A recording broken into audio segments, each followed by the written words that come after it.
Is it just me, or does anyone else just think that this Nico Paz situation is the weirdest thing of all time? We want to keep him, we want to start him, we then want to sell him, then we want to buy him, then we want to sell him on after we buy him, we don't want to loan him, we don't want to do this. And the reports are always something different, and then we finally buy him for that 10 million release clause, sell him back to Como, which was reported yesterday by Fabrizio. Here we go. And then today I open Twitter once again. Real Madrid surprises me. What the hell is that? Breaking by J. Felix Diaz. Real Madrid are certain that Nico Paz will return to the club in the summer 2027. Of course, this is allegedly. This is allegedly, okay? I'm only talking about it from, the report side. But why do I believe this is true? Why do I believe that this is true and we are genuinely...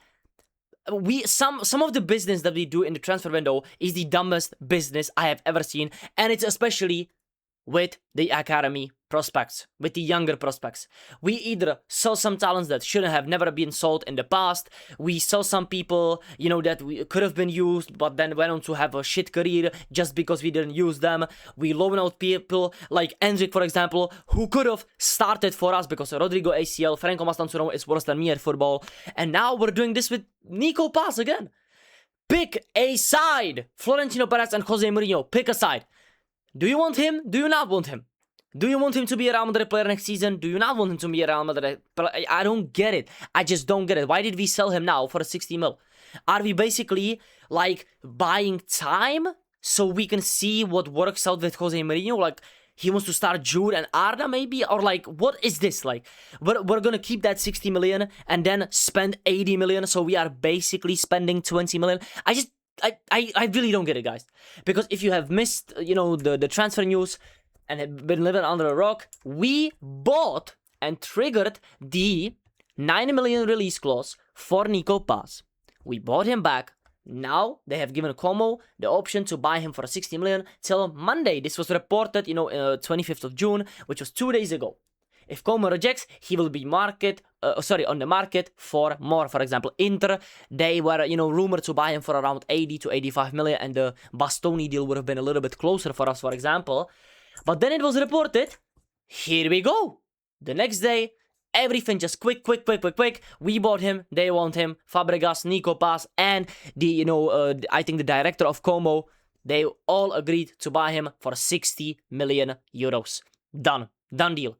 Nico Paz is going there, and then we get the news, that Real Madrid will keep control on Nico and maintain a buyback clause.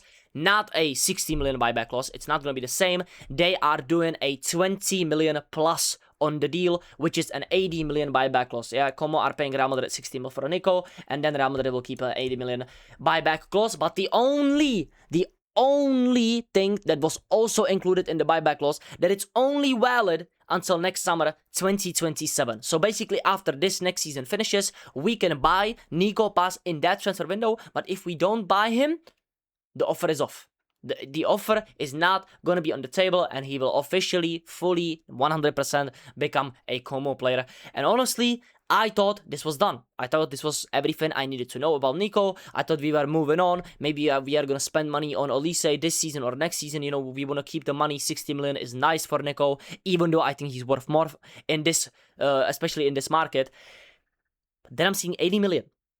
I'm seeing 80 million, and we are certain that he will return to Real Madrid. So we are basically saying that we sold him for 60 million now. We will probably spend it on somebody. We will, I think, regenerate some money next season.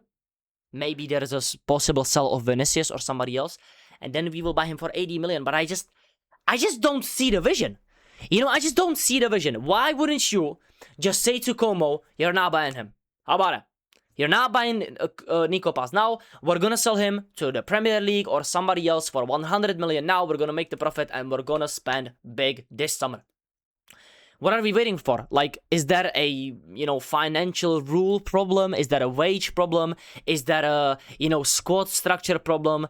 Like, are there too many people registered? I don't get it, guys. Honestly, please, somebody talk to me, because Nico Paz, for sure, I rate this transfer to Como and the buyback clause highly. I think for him and his development, 100% the right thing to do. Because let's be honest, guys, at this club, you can never ever know where you're gonna get minutes, who's gonna get minutes. Because who would have thought, for example, last season, Rodrigo would have gotten an ACL. You just never know what's gonna happen in football. And Militao, finally he's back. Yeah, he gets injured again. You never know what's gonna happen. So anybody can get minutes. And, Nico Paz would have been a great addition to, in my opinion, to the bench. But for his overall development, this is a right move. But why are we keeping that buyback clause of 80 million on Nico Paz only until the summer of 2027, and now we are certain that we are gonna bring him back?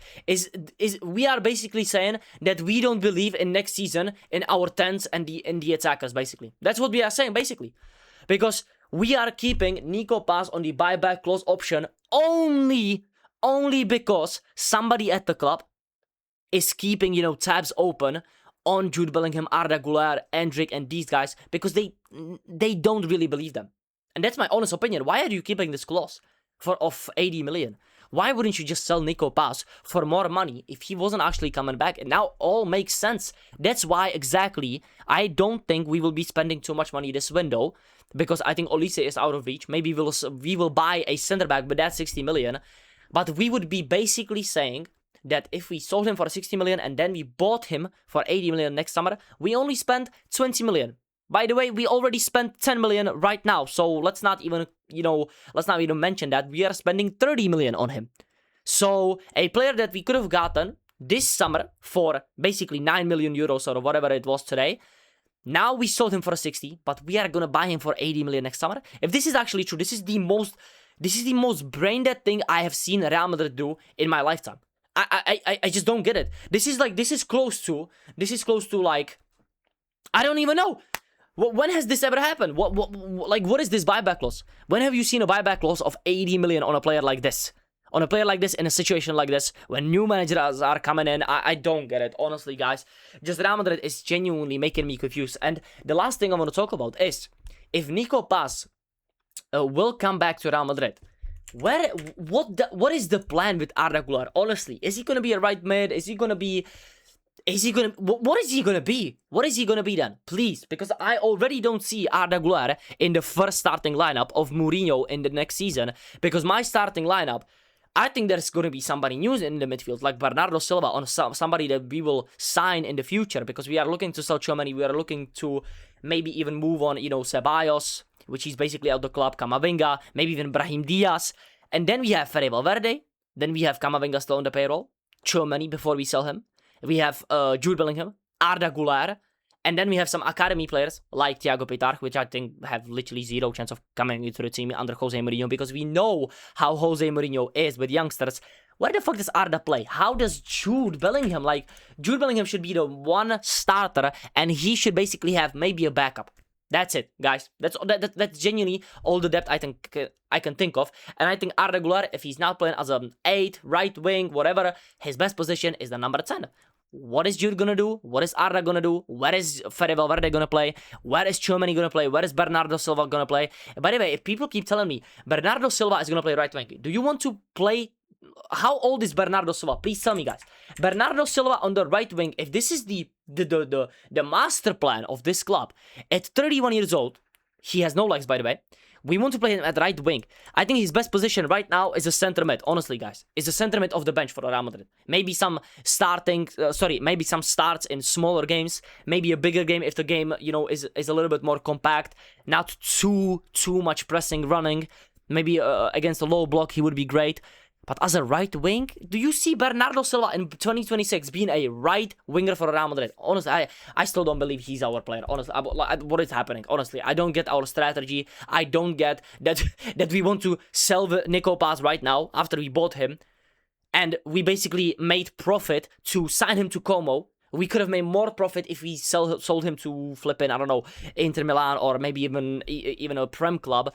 But then we want to buy him back the next summer? I just don't get it, guys. And I think when I saw this, okay, my first thoughts were, And I think a lot of people were like, "This is a mistake. This is a mistake. We should have maybe loaned him out for one more season. You know, we shouldn't be like too rash with this. Like the 60 million isn't that crazy of a deal. You have to think about it this way. We spent 10 million. We got basically rid of one of the biggest talents in the world. And then we got 60 million back, so 50 million is the profit. Then you do some maybe some wages or whatever we are paying Nico Paz. I think there is like some percentages that we still pay him under Como's contract, so we get a little bit more money. So maybe like 50 million or something. But I still don't get it, guys. I just want to know your opinion. What is this all about? What is this about? Like, I know that we are moving really good, especially with the defensive signings. I like Dumfries. I think he has been sensational in the World Cup. I think Cucurella is just a great player. The money wasn't too crazy for him. I think Konate on a free is always going to be great because a free player cannot be bad, in my opinion, only if he has a crazy contract, which his contract is honestly so fine, especially in this day and age. I think Konate's contract will be an okay contract. Then Bernardo Silva, sure, experience, yeah. Even though I don't like the signing, I see the vision. Once again, he's free, so he can't be awful. He can just be bad on the pitch. He cannot be an awful signing, because how is a free signing awful, you know? For me, it can be awful, but it can be bad. I don't like the signing too much, but this is what I don't get. Like, I honestly hope, guys, that Nico Paz has the best career possible, and he maybe comes to Real Madrid next season, and we just keep him. Because if I see next season, yeah, we will buy him for 80 million. But we want to sell him for 115 million. But we will be keeping a buyback clause of 150 till 2034, because we might want to use Nico Paz. My brother, just let him go.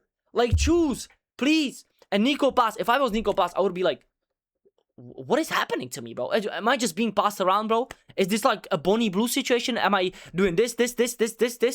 Come on, bro. Pick a side. This brother was going to Inter, this brother was going to Real Madrid 2 weeks ago, 2 days ago, 1 day ago. Now he's at Como. Now he might be going to Real Madrid next season, whatever. Como might sell him after that. I don't know. I honestly don't know. Nico Paz, I honestly hope you get your chance in the World Cup. You have a great career. Real Madrid, please figure it out. Just pick what you want, yeah? This indecisiveness in the transfer window, especially with like Enzo, Bastoni, Schlotterbeck, Nico Paz. Is Endrick gonna play? So many inconsistencies already before the season has even started. Just pick a side, please. Especially with Nico. I think the transfer window so far has been a W. Please keep it that way. Don't repeat the same mistakes, for example, with Endrick. If I see Endrick going out of the club this season, on my life, I'm going to crash out. That's the last thing I wanted to say. What's your opinion on this situation with Nico Paz, especially if he comes back? It's allegedly, yeah, but I'm just reporting the news because I just don't understand it. Honestly, guys, I'm just as confused as you are. Thank you so much for watching this video. I will see you in the next one. Please like, comment, subscribe.